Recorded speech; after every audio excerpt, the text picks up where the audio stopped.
আসসালামু আলাইকুম স্টুডেন্টরা, কেমন আছো তোমরা সবাই? আজকের ক্লাসে আমরা ঢাকা বোর্ড 2017 সালে আসা আর্টিকেল কোশ্চেনটা সলভ করব। সো আর্টিকেল তোমরা যদি জাস্ট বোর্ডের কয়েকটা কোশ্চেন সলভ করে যেতে পারো, আমি বারবার করে বলি তোমাদেরকে যে আর্টিকেল, তারপর ইংলিশ সেকেন্ড পেপারের যে গ্রামার পার্ট যেগুলো আছে এগুলোতে তোমাদের বোর্ড কোশ্চেন সলভ করার আর কোনো বিকল্প নেই।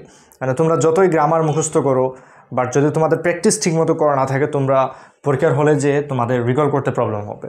ওকে, সো শুধু গ্রামারের রুল মুখস্থ করলেই হবে না, তোমাদেরকে প্রচুর পরিমাণে প্র্যাকটিস করতে হবে।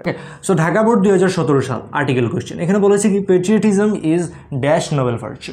সো পেট্রিয়টিজম ইজের পরে আমরা জানি এ বসে, ম্যাক্সিমাম অফ দ্য টাইম ইজের পরে এ বসে। Patriotism is a noble virtue. Okay, is a noble virtue. It inspires dash man to dedicate his life for the freedom of his country. আচ্ছা, it inspires dash man, এটা কি কোন man? এখানে ম্যানটাকে নির্দিষ্ট করে দেওয়া। এইখানে ম্যানটা যদি নির্দিষ্ট থাকে তাহলে আমরা দা ম্যান বলতাম। হ্যাঁ, মনে করো যে এখানে একটা মানুষের কথা বলতেছে, বাবুল মিয়া। সো বাবুল মিয়া হচ্ছে সেই ম্যান, তখন আমরা বলতাম যে দা ম্যান। বাট এখানে ম্যানটা নির্দিষ্ট করে দেওয়া না, সো দ্যাটস ওয়াই আমরা এখানে কী বসাবো? ইট ইন্সপায়ার্স এ ম্যান। হ্যাঁ, অনির্দিষ্ট, যে কোনো একটা ব্যক্তি হতে পারে। হ্যাঁ, এটা একটা ব্যক্তিকে ইন্সপায়ার করে, সো যে কোনো একটা ব্যক্তি হতে পারে সেটা। সো কী ইন্সপায়ার করে, কী জন্য ইন্সপায়ার করে? To dedicate his life for the freedom of his country, তার দেশের তোরে জীবন দেওয়ার জন্য তাকে কী করে? ইন্সপায়ার, অনুপ্রাণিত করে। সো হিজ, আমরা জানি হিজ হচ্ছে একটা পজিটিভ অ্যাডজেক্টিভ। পজিটিভ অ্যাডজেক্টিভের পর কোনো প্রকার আর্টিকেল বসে না, আগেও বসে না, পরেও বসে না। আমি যদি একটা এক্সাম্পল দিই, this is his car, this is his কার। আচ্ছা, খেয়াল করে দেখো তো এটার আগে কি এ বসানো যায়? দিস ইজ এ হিজ কার। আবার এইখানে যেরকম আছে হিজের পরে একটা অপশন দিয়ে রাখছে, সো হিজের পরে কি আমরা বসাতে পারবো? This is his a car, এরকম হয়? This is his car. হ্যাঁ, I want his car. So I want his book, I want his book. দেখো তো এখানে কিছু বসানো যায় নাকি? I want a his book বা I want his a book, না, বসানো যায় না কিন্তু। সো পজিটিভ অ্যাডজেক্টিভের আগে কিছু বসানো যায় না। আচ্ছা, এখন বলেছি কি, dash man without patriotism is no better than dash beast. আচ্ছা, এখানে ম্যানটা কি? এই ম্যানটাও কি নির্দিষ্ট করে দেওয়া যে একটা নির্দিষ্ট ব্যক্তি পেট্রিয়টিজম, যার ভিতরে পেট্রিয়টিজম নেই, হ্যাঁ, সে হচ্ছে কি একটা দৈত্য। বিস্ট মানে হচ্ছে দৈত্য, সে দৈত্যর চেয়ে কোনো অংশে মানে ভালো নয়। সো এ ম্যানটা তো নির্দিষ্ট করে দেওয়া, ম্যানটা তো নির্দিষ্ট করে দেওয়া না। সো মানে যে কোনো একটা ম্যান হতে পারে। এ ম্যান উইদাউট পেট্রিয়টিজম, একজন ব্যক্তি যার ভিতরে পেট্রিয়টিজম নেই, is no better than a beast. Okay, সে একটা বিস্ট, একটা দৈত্য বা একটা হিংস্র পশুর চেয়ে কোনো অংশে কম নয়। A true patriot is honoured by কি? হিজ। আবার আমরা হিজ দেখতে পাচ্ছি। আমরা কি বললাম? হিজের আগে এবং পরে, হিজ অর্থাৎ পজিটিভ প্রোনাউন বা পজিটিভ অ্যাডজেক্টিভ, এগুলোর আগে এবং পরে কোনো প্রকার আর্টিকেল বসে না, এ দা কোনো কিছু বসবে না। সো এখানে ক্রস। আচ্ছা, এখানে ক্রসটা দেই না আমরা, ক্রস। আচ্ছা, জি নাম্বার বলেছে হি thinks for dash betterment of his country. আচ্ছা, বেটারমেন্ট একটা নাউন না? বেটারমেন্ট উন্নয়ন, হ্যাঁ, উন্নয়ন, অগ্রগতি। সো এটা একটা নাউন, এটা একটা নাম।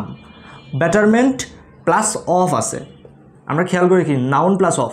আচ্ছা, যদি নাউন প্লাস অফ, হ্যাঁ, যারা আমার ক্লাস করেছো তারা অবশ্যই জানো, বা আমার এর আগে বোর্ড কোয়েশ্চেন সলভের ভিডিওগুলো যারা দেখেছো তারা অবশ্যই জানবা যে নাউন প্লাস অফ, হ্যাঁ, নাউন প্লাস অফ এটা একটা জেনারেল রুল। এটার আগে অলওয়েজ দা বসে, এটার আগে অলওয়েজ দা বসে। যেমন the price of the car is 20 lakh. Okay, so the price of, দেখতে পাচ্ছ প্রাইস হচ্ছে একটা নাউন, তার সাথে অফ বসেছে। The price of the car is 20 lakh. The beauty of, the scenery of, the quality of, দেখতে পাচ্ছ কোয়ালিটি অফ এরকম কখনো হয় না, দ্য কোয়ালিটি, তার আগে অলওয়েজ দা বসবে, এটা মানে মাস্ট, এটা কোনো মিস নাই। সো দ্যাট ইজ ওয়াই এখানে দা বসবে। Okay, so he thinks for the betterment of his country, সে তার দেশের উন্নয়নের কথা ভাবে। অন দ্য কন্ট্রারি, আচ্ছা এখানে অন দ্য কন্ট্রারি দেওয়াই আছে, সো দায়ের আগে তো আর এ অথবা দা বসতে পারে না।